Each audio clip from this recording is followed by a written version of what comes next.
If you're seeing this, there's a good chance your brain has gone to some dark places that you don't talk about.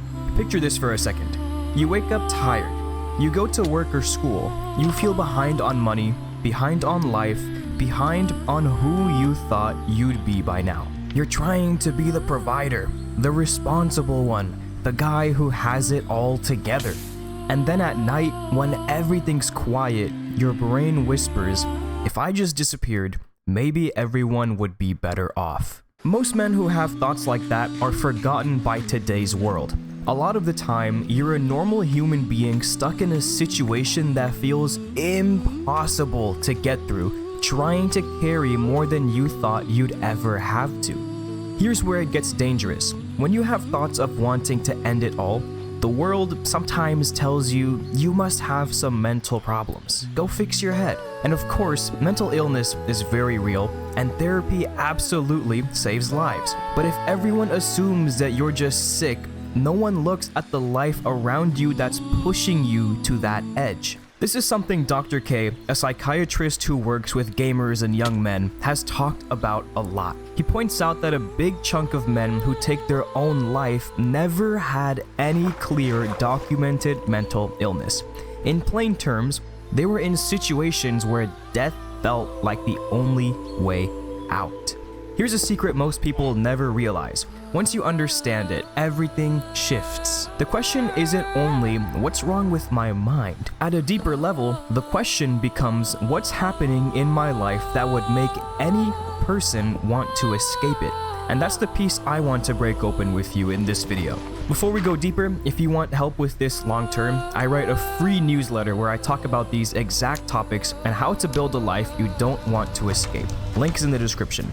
Now let's get into why your brain even starts seeing ending everything as a solution.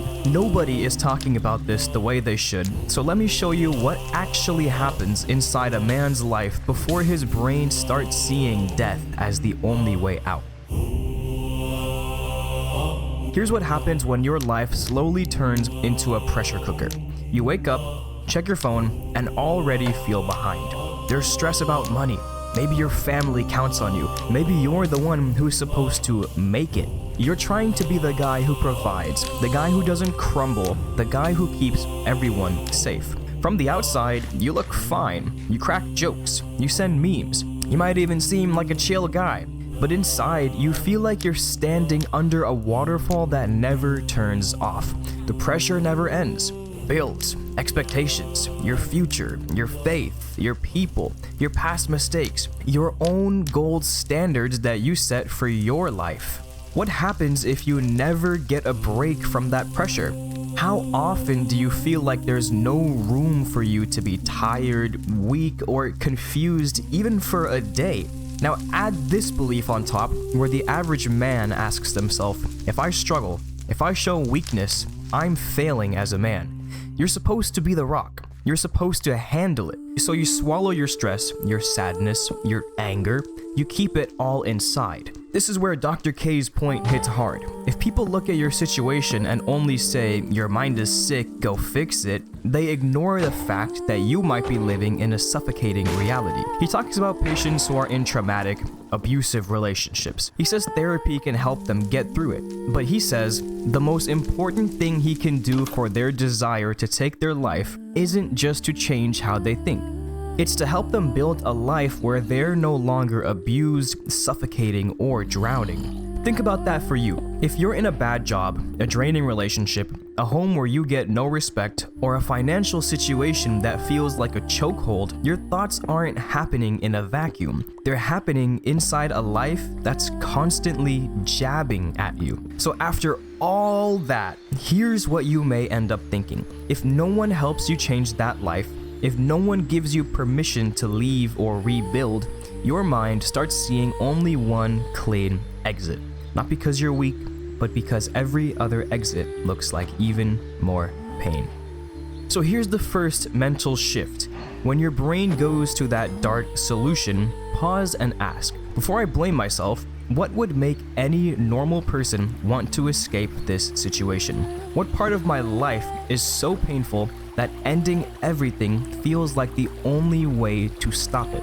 Once you see the problem as this situation is bad instead of I'm bad, you can start to imagine a way out that isn't self-destruction. Before we move into how you can rise up out of this, I'd appreciate it if you drop a like and a hype on the video so it reaches more people who need it. Drop a comment about what part hits you the hardest, and subscribe if you want more videos that actually talk about this stuff honestly. And if you want a place not to feel alone in it, you can join the Discord too. All of this helps the channel, but more importantly, it helps other people realize they're not the only ones going through this.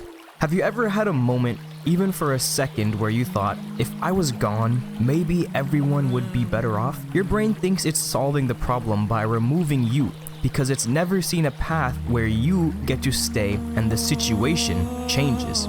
Let that quote settle in your mind for a second and really think about what it actually means. Only a few people actually act on what I'm about to say. If you want those thoughts to lose power, you don't just need encouragement. You need a new definition of a solution where you actually get to live. I want to show you what that can look like in real life, so let me show you how to start building a life that feels like an exit from the pain without you having to erase yourself to get there. So let's go back to you for a second. When your mind gets dark, it probably isn't saying, I hate existence itself. It's usually closer to, I hate this version of my life. I hate this pressure, this exhaustion, this stuck feeling. You probably still have goals. You still want to provide, build, win, and be there for people. You just don't know how to do that from where you're standing right now. That difference matters. Wanting to escape your life isn't the same thing as wanting to escape life. Once you see that, the question changes from how do I stop wanting to die to how do I stop living like this and building a life I can actually thrive in? This is what most people get wrong. They give you motivation instead of a map. Because truthfully, you can't just vanish from responsibility. You can't just watch my videos and go back to life without fundamentally changing what brought you here in the first place. You might feel stuck in contracts, debts, promises. So the solution has to be realistic, not just to believe in yourself. This is where Dr. K's insight meets what I believe. The path out isn't just changing your thoughts. It's changing the container your thoughts live in. Your routines, your responsibilities, your environment, your systems. You're not just trying to control your brain. You're slowly changing the world that your brain wakes up inside every day. Here's a secret that sounds simple, but isn't. Step 1 is to name the traps clearly. Instead of, I'm the problem, write out, I want to escape blank. So for example, you can write, I want to escape this financial situation. I want to escape this specific relationship pattern. I want to escape this job. I want to escape this expectation I put on myself. When you separate you from the trap, your brain stops treating self-destruction as the only fix. Step 2 is to find one lever you can realistically pull in the next 7 to 30 days. Not 10 levers, 1. That might be updating your resume and attending a networking event. It might be talking to a professional or a trusted friend. It might be starting a small side income plan. It might be setting one boundary in a relationship. You're not rebuilding your whole life in just 1 week, because that's impossible. You're proving to your brain that change exists and that you can wiggle your way into a new stratosphere. In my faith, Islam, there is this idea of people in Jannah, or paradise, sitting with each other talking about their days on earth. I like to think that there's a version of a lot of people that can sit there one day looking back at low points and saying, that was a chapter I really thought I was done. But I'm glad I stayed. Even if you're not religious, although I do invite you to explore the real Islam and not what media tells you, zooming out like that reminds you this chapter isn't your whole story. Here's the fastest way to stop feeling like your life is pure chaos. Build a simple win life now structure so your days stop blending into one long, painful blur. Think of it like a 3-part upgrade. Number 1 is to quiet the noise. Give your brain some room to breathe. Number 2 is to rebuild momentum. Start smaller than your ego wants. Number 3 is to redefine your direction. Get clear on who you actually want to become and what kind of life you're building towards. If you want those steps laid out for you in much more detail instead of trying to piece it all together alone, I put everything into something called the Win Life Now Guide. It's basically a structured guide to help you win over the next few months. It's totally optional, but grabbing it supports me so I can continue making videos like this for free, and it gives you a clear, written game plan so you can follow when your head feels scrambled. Links in the description if you want it. Listen to this real quick. Men don't think ending everything is the solution because they're weak. They think it because nobody's ever shown them any other way out. You're allowed to want a life that doesn't feel like a puzzle. You're allowed to change your circumstances, not just your mindset. You're allowed to stay and still become the man who provides, protects, and wins without destroying yourself in the process. So if any part of this felt like I was directly talking to you, stick around, because the video on your screen right now dives even more into the topic of how life will be okay as long as you keep going strong. I'll see you there.